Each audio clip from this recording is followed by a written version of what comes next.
But the evil, which I would not do, that's what I end up doing. And continue along in verse 20. Now if I do that I would not, it is no more I that do it, but the sin that dwelleth in me. I find in a law that when I would do good, evil is present with me. For I delight in the law of God after the inward man.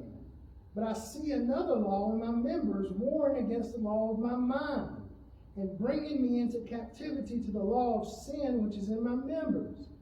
O wretched man that I am, who shall deliver me from this body of death? I thank God through Jesus Christ our Lord. So then with the mind I myself serve the law of God, but with the flesh the law of sin.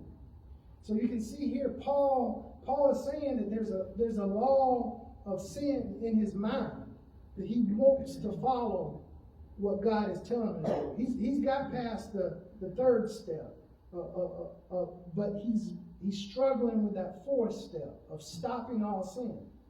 But what Paul didn't know was that no matter how long we're a Christian, no matter how dedicated we are as a Christian, we are going to continue to sin.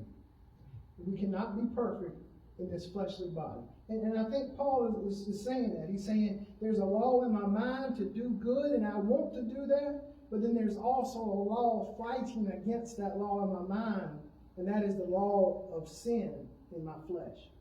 And we are fallen race, and we're always going to have that sin nature, and we're always going to be struggling against it.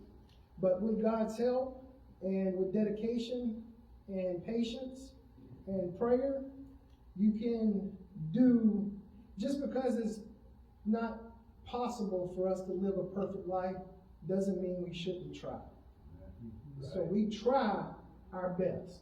God says, be holy because I am holy. We can't be holy here in these fallen bodies, but that doesn't mean we shouldn't try. Now Ezekiel